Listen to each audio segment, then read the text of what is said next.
ಏನೇ ಮಾಡಿದ್ರು ನಾವು ಏನು ಹೇಳ್ತೀವೋ ನಾವು ಆ ಮಾತು ತಕ್ಕಂತೆ ನಡ್ಕೋಬೇಕು. ನಡೀತಾ ಹೋದ್ರೆ ಅವ್ನು ಮನುಷ್ಯ ಅಲ್ಲ.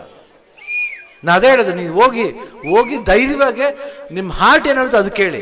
1000 ಜನ ಏನು ಬೇಕಾದ್ರೆ ಹೇಳ್ಬೋದು, ಅದನ್ನು ನಿನ್ನ ಹೃದಯ ಏನು ಹೇಳುತ್ತೆ, ಮಕ್ಕಳಿಗೋಸ್ಕರ ಏನು ಹೇಳುತ್ತೆ, ನಿಮ್ಮ ಜನಗಳಿಗೋಸ್ಕರ ಏನು ಹೇಳುತ್ತೆ, ನಿಮ್ಮ ಶಿವಮೊಗ್ಗ ಕಾನ್ಸ್ಟಿಟ್ಯೂನ್ಸಿಗೋಸ್ಕರ ಏನು ಹೇಳುತ್ತೆ, ಅದು ಥರ ಕೇಳಬೇಕು ಅಂತ ನಾನು ಹೇಳಕ್ಕೆ ಇಷ್ಟ ಮಾಡ್ತೀನಿ.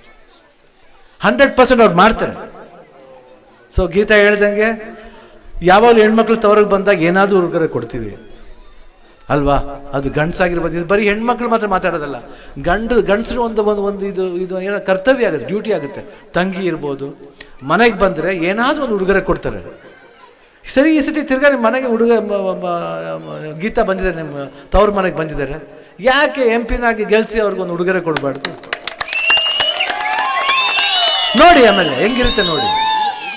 ಪ್ರಾಕ್ಟಿಕಲ್ ಆಗಿ ಯೋಚನೆ ಮಾಡಿ. ಅಷ್ಟನ್ನು ಖಂಡಿತ ಮಾಡಿದ್ರೆ ಆ ಭರವಸೆ ನಾವು ಕೊಡ್ತೀನಿ.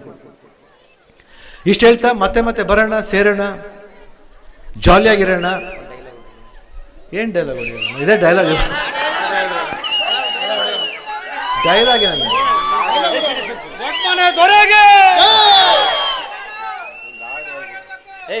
ಹಾಡಲ್ಲ ಅಮ್ಮ, ಹಾಡಂತ ಪ್ರೋಗ್ರಾಮ್ ಅಲ್ಲಮ್ಮ ಇದು.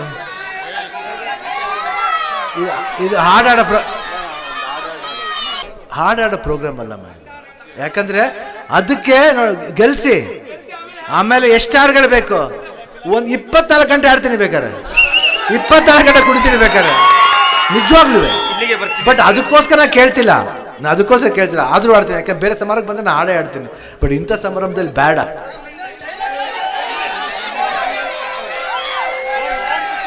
ಯೋ ಬರ್ಕೋಯ, ಮುಂದಾಗಡೆ ಪೇಪರ್ಲಿ ಬರ್ಕೋ, ಶಿವಮೊಗ್ಗ ನಂದು.